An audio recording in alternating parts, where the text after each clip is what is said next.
Yo, yo, yo, what's going on? I go by the name of Sebastian Ryder, and you tapped into another episode of Cut Different TV.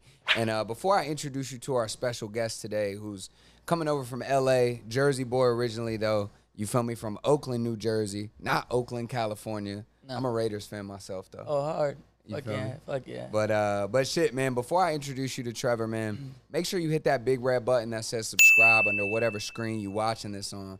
And hopefully it's a TV screen because you tapped in with Cut Different TV. But without further ado, man, we got Trevor Spitta in the building, man. What's happening with you? How we doing? Man, I'm glad. I'm happy to be here, man. We in New York, man. Been here for about a week now. It's been a great week, man. Just had a show, dropped my album. What more can you ask for, man? See the fam. I Cut Different. Yo. Come on. Hell yeah. What we And doing? we'll get I wanna talk about the show first, just cause I can attest. You put on a hell of a show. Thank you. It was extremely rock star. And for those of you who've seen Trevor on Instagram or coming down a staircase somewhere spitting bars, like it wasn't just some shit where he just sits on a stool and just spits bars the whole time. You're jumping in the crowd. You're doing all sorts of crazy shit. Yeah, I'm a different beast. I don't know what happens to me. I get on the stage and I just feel like that's where I'm supposed to be, and I just turn into, I don't know, something else, man. Something different. Yeah. You know, so it was a fun time, and I had a great time. That was my first time ever headlining a show. I've been, making music for, damn near 10 years. My last time I had a show over here, was 2016. Last time I was a headliner. I was a co-headliner, but yeah, that's a little minute ago now, so. Yeah. Yeah, it felt great, man. It was a great time. Yeah, and so you talk about and we'll bring it all full circle and talk about the album Sunset Mosh Pit, which that's also the name of your like Finsta, isn't it?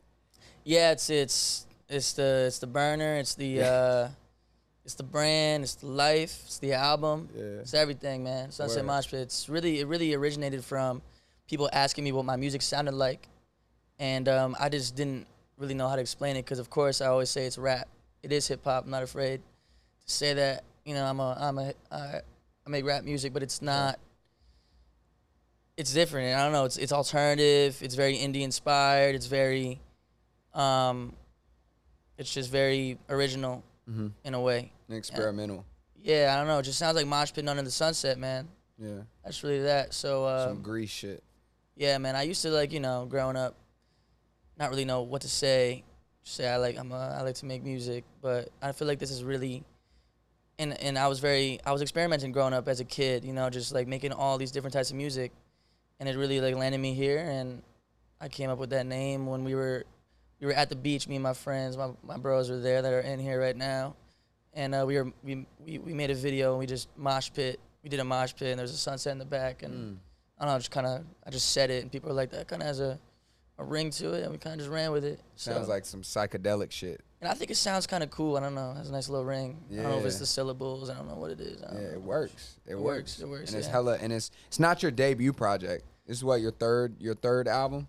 Yeah, I don't know. It's a debut of some sort. I don't know. I don't really know what debut means. People have their debut album like, a lot of artists like myself and a lot of my friends. We've been doing this for a long time. So we say debut because now, maybe we have some eyes on us now. But we've all been doing this for a very long time. So it's a debut. It's my first album over 10 songs. So if that's what the math is, then yeah, it's the debut. I guess they create all these like barriers of entry for like albums and EPs and all this shit. It's the first piece of work I'm really proud with, for sure. I feel like this is myself. This is me. I feel comfortable in my own skin. I feel like I can walk around and be me with this album. So, if you go back to my old albums, you could tell I'm just a kid trying to find my sound and myself, and which is a beautiful part of the journey. But yeah, this is one I could show anybody and be like, yeah, this is some shit right here. Yeah, and so growing up early, like in New York, I saw somewhere that your grandmother was like a jazz singer and shit. Yeah. How did you? So obviously, music was like super influential to you growing up, and your mom sang too and shit, right? So then, how do you go from having that jazz influence to then transitioning into hip hop? And what does the support look like? Because you're what, Italian, Filipino, like that's different, right? Like that's not something that like everyone does. You feel me? Right. Yeah. No, I grew up in a very musical family. My mother was a singer. My grandmother was a jazz singer. She would go to these jazz clubs all the time when I was growing up in the city. We travel from Jersey. She'd be in the West Village at this jazz club, and I'm like, 10, 11, 12, or even younger, just 5, 6. I was in there, just watching them, and I think that's how I got my rhythm. I'm not sure. I never learned how to play jazz or that. I never really dove into that realm, but it was very influential, and rap is jazz, right? I mean, in a way. So, I think it was that with a mixture of just hearing rap music around my older brother or just, in general, where I really, found my love for rap music. And, just always around, Filipinos, man, we love karaoke, man. So, well, so much karaoke, you couldn't escape it growing up. Yeah. We used to have these parties, man. They'd have parties, karaoke parties, Manny Pacquiao parties. If Manny Pacquiao fought, it was a holiday. We all used to go to my aunt's house or whatever, and but the karaoke was there. The karaoke didn't leave. The karaoke machine was mobile. Yeah. Pick it up just like that. It's mobile. So I saw recently, like, SoundCloud posted you had a yearbook photo. Yeah. And you were like saying, I don't remember.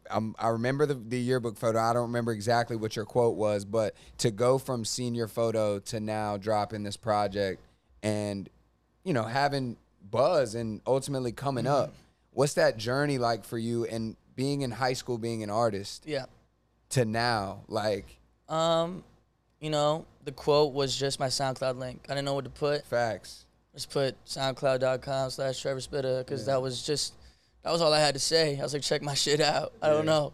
That was all I wanted to say, man. Just for all eternity, click that damn link, bro. Yeah. Like, and I knew SoundCloud wasn't going anywhere. So in 10 years, maybe we could look back and be like, that was hard. And I think it is pretty hard still. Just believing in yourself, man. That was how much I believed in myself. I didn't want to say nothing. Just wanted y'all to go check out my music. That's all I wanted everyone to do. I actually was also a favorite artist in, like, the superlatives. Trevor Spitta. That was hard. I was like, damn, they really voted. Because people voted for that.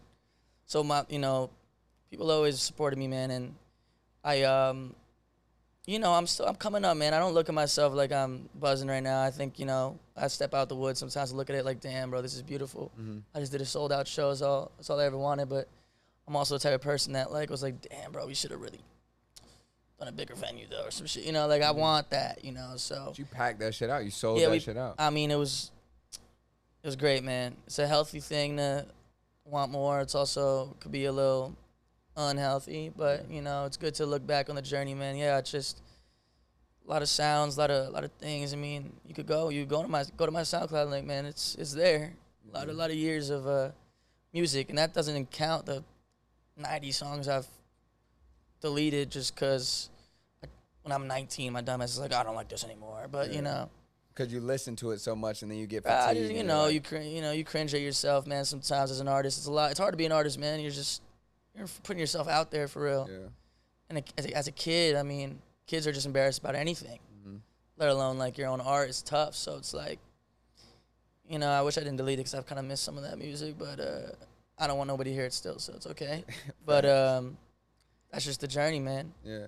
So you grow up and you realize being cringe is cool, man. That must makes you a little different, not too cringy. Don't get me wrong. I mean, the amount of opportunities that people miss out on because it's just ego. It's pride. Pride. I was told pride never made anybody any money, and it's true because people got too much pride to do this and do that. And when I started being vulnerable, authentic, and like really just said, let me just do this for real. Let me just do what I don't want to do, like post a TikTok saying check out my music.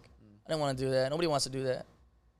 But we do it. As soon as you did it. It's like, as soon as I did it, I started getting a little traction. TikTok really helped me out, man. So I met a lot of my friends that are artists, that are great artists.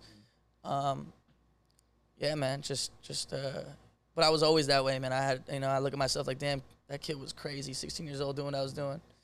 Just being so out there as a kid that's not easy. I don't know. I just kind of, just who I was, man. So, hell yeah. And you got to be that way to be a star. And so you grew up in Jersey, right? You feel me? And then you go out to L.A., like 4 years ago?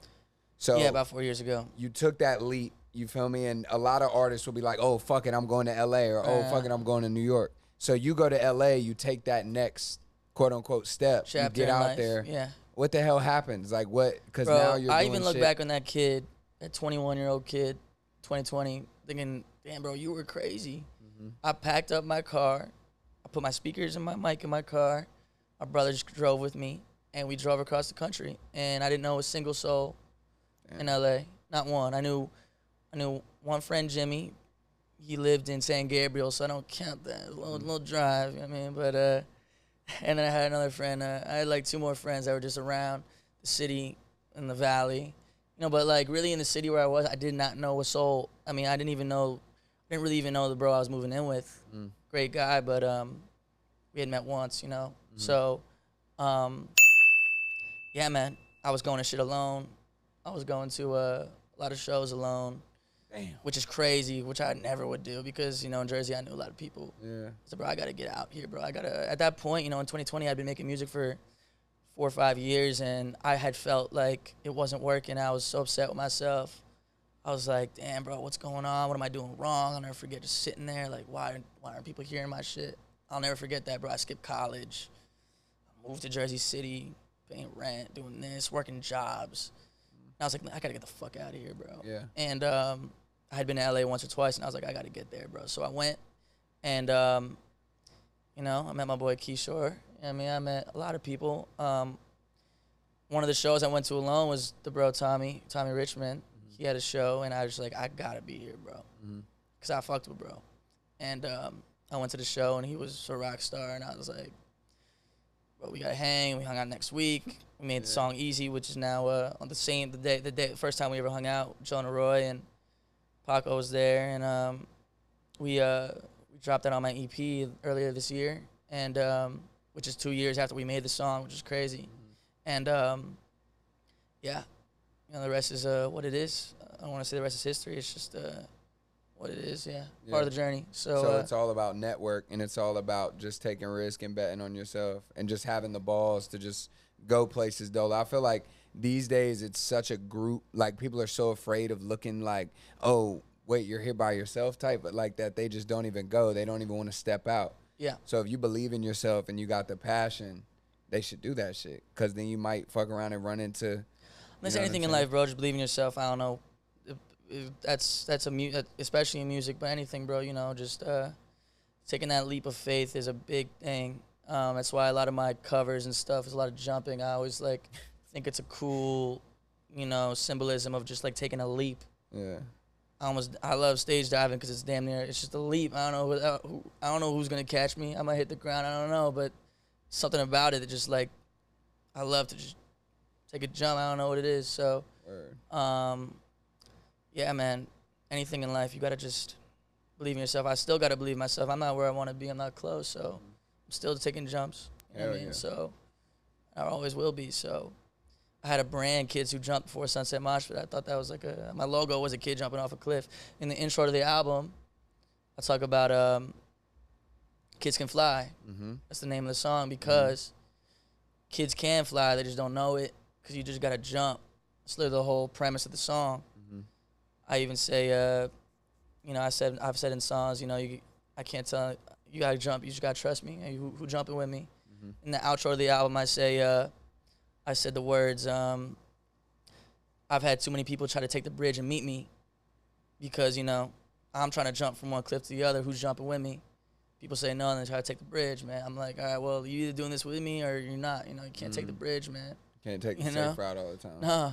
And you're really with me. Getting into the album, too, Mr. Spitta is probably my favorite record, just because, one, you performed the hell out of it, and it was dope because it was kind of like an exclusive. People haven't even heard that song yet. Yeah, and it was like a transition, the transition halfway through. I like how you kind of blended those two sounds there.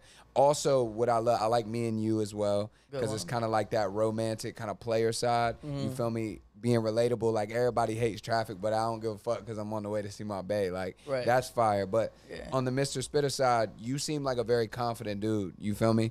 And what you're talking about in there is like, hey, you probably heard of me from this. You probably heard of me from that. Let me introduce myself to you, though, how I want to be known. Right. How does perception, right, affect the way that you move, especially nowadays with social media and, like, building your brand as an artist? You know, that's the pride thing, bro. Like, I'm saying, yo, this is me. You can like it. You cannot. Just what it is who I am, which is why I put the next song to be Who I Am on the album. Facts. Because Mr. Spitta was like, this is me introducing myself. You know, please allow me. It's Trevor Spitta. It's Mr. Spitta, baby, what you know about me. And then I say a couple things, you know, about me. And then, like, who I am is me talking about the person I am. Like, you know, you could always count on me. I say, you know, just listen to the song, you know what I mean? So it's like, I kind of put those two back to back just to introduce myself. Because the first two songs are kind of just like more of an intro in a way where I'm just talking about, you know, I got to keep my shit together and talking about how kids can fly. Then I'm like, all right, let me introduce myself for real. And Mr. Spitta's just, I don't know. I said Mr. Spitta like once or twice, and people just kept calling me Mr. Spitta. I don't know. It kind of rhymes. It's cool. And yeah, I think it's like a confidence thing. You know, I'm just like, I feel good saying it. Like, I'm Mr. Spitta, man. But don't forget the Mr. You know what I mean? Because it's like very relatable. You know, I'm just a guy. I'm just like everybody else. I'm not special. Yeah. You know what I mean? But at the same time, it is Mr. Spitta. Yeah, and because I do what I do, and I deserve some sort of, you know, I don't know. Whatever it is, bro. Hell yeah. Whatever it is. I'm not looking for nothing, but I'm trying to make a living off this shit, man. So we getting there, so. And you are. You a superstar. And some funny shit, too. I got two more questions for you that I'm going to ask, but I just got to throw this. Going back to the yearbook photo, when you hear Trevor Spitta, you think, okay, his name is Trevor, and then he added Spitta just because niggas who rap be spitting. But Spitta is actually a part of your last name. We don't got to put the Govey. But yeah, Govey, Spitaletta, man, Spitaletta. So, you know, that's Italian, man. Don't forget that. But, you know, that was really just, I couldn't think of a name, and it's like, bro, this makes too much sense. Trevor Spitta. I didn't even like this. I hated the name at first, bro, because I thought people would think it's Spitta. And at that point, I was making a lot of boom bap rap, and not that there's anything wrong with that. It's great. I was spitting, but like I just didn't really want to say like I'm spitting, you know. But I guess as I got older and I got less embarrassed about every little thing in life, this shit's hard. I am spitting shit, so. And it's your name. Yeah, it's my name, so it's like a lot of people think it's either you know homage or paying homage, whatever, I don't know how to pronounce that word, or ripping, or they think I'm stealing from Currency because you know he's Spitta. Currency, but I'm not. That's really my last name. I love Currency, and I love to get his blessing, but at the end of the day, it's really just my name, so I don't. Hell yeah. He did, but that's a legend, so I'm not stealing nothing, bro. So. I thought that shit was cool, though, man. I call it old, though, because he's a legend, bro. I love that. I love it. Currency's that nigga. Yeah. So, in regards to two questions I got for you, man. For somebody that's up and coming as an artist, right? Like, you're still on the climb, and you're still, obviously, I mean, you just mentioned it. Like, even selling out Baby's All Right and coming to New York and being there with the fam, you're still thinking to yourself, like, yo, I got to do bigger venues. I got to do this. Being where you are as an artist, walk me through a day in the life in Trevor Spitta's shoes. Well, you know, I'm still getting used to this life because I was busting tables not too long ago. And why I am the way I am is because I realized that this is not a 9-to-5, and this is not stable. I don't got no 401k or whatever that stuff is. I'm able to live off music right now, which is beautiful, but I could be right back busting tables, man. I really could, so it's like, I never want to go back there, man. So I'm grinding, man. Yeah, we sold out Babies. I'm not trying to sell out. I mean, it's typical to say MSG, but I'm trying to sell MSG. I don't know. So until we're there, we're working hard, and we're working on this next album damn near. So it's like, and it's just not even like about wanting that. It's just like, this is really what I love to do. And that's what's cool. Like, I'm doing what I love. I wake up. I mean, now I'm waking up. I'm like, shit, what we on today? Hit up the homies. What we on? I don't know. Maybe get a little food, or I'll just heat up some God knows what in my fridge. And I'm trying to shoot some video, man. You see, I'm putting out mad videos, so I'm usually shooting some sort of visual, or making the music, or watching football. I love sports. Yep. My voice is a little gone. My bad. We was turning up at Baby's All Right. Yeah, you good. And man, call my mom every day. What else we do?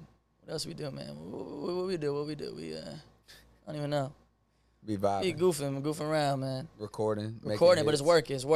We're always working, man. We're trying to make some merch, think about shit, you know. Always trying to get inspired, I guess that's right. Yeah. Even if I'm going to the beach, I'm looking for something. Yeah. Do you write, or do you? I write everything. Fire. I don't.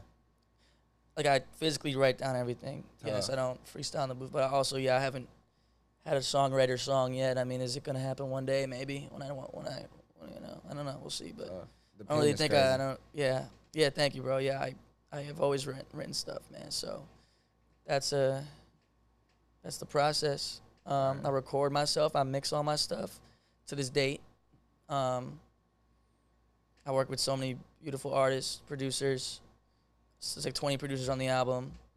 There's like, you know, obviously the features. You know, my friends are all talented, and I built a world in the community that you know, I'm very proud of. All my people. It takes a village, and can't do it without the homies. So you know, that's what we doing in LA. We just linking up and trying to wake up and do some shit. And now after coming to New York, I'm like, damn, bro, I miss it over here, man.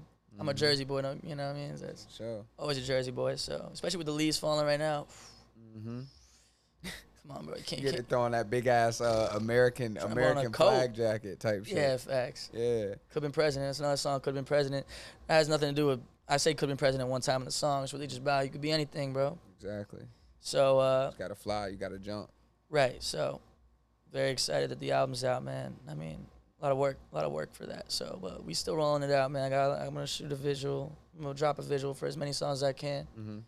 If I had the money, we do one for every damn song, man. It's not the grind that's the problem. So we gonna make it work though. We've made it work with $1 for a long time. Yeah. So we're gonna keep doing that. I love it, man. And indie grinding, bro. And it's like doing this and kind of sitting in the seat Indie, that we indie, man. Yeah, Crazy. like sitting in this spot, it's like being able to interview an artist that I genuinely listen to and fuck with is always super fire. You know what I'm saying? And granted, we discover a lot of talent, and it's beautiful to be able to work with artists, period, whether they're stars, whether they're upcoming, whether they're bubbling, buzzing, whatever. But I have a lot of respect for what you do. And it was dope because a lot of times it's rare that an interview will fall in line with a performance. And actually, me being able to immerse myself in that fan base and be a fan for a little bit too. So I want to say thank you for, one, that show. That shit was amazing. Also coming on Cut Different. But before you get out of here, Trevor, we ask everybody a really important question. You know what I'm saying? And I think you might be ready for it. You might not, but either way. What makes you cut different, Trevor Spitta? What makes me cut different is that this shit is really, you know, in my bones. You know, I'm very vulnerable. I'm not afraid to be myself. I've been through a lot through my music journey that has made me who I am. And my album is crazy. So, you know, that's what makes me cut different, man. Thank you guys for having me, man. You know? And yeah, we cut different here, man. Yeah. Hell yeah. You already know the vibe, man. We got Trevor Spitta in the building, man. I go by the name of Sebastian Ryder. Make sure y'all go check out his album, Sunset Mosh Pit, out now. Hella visuals on the way. Creative mastermind as well. We ain't even get into the visual shit. Yeah. Jersey in the building, man. Trevor Spitta in the house. Thank you, guys. Appreciate y'all. Yeah. Peace.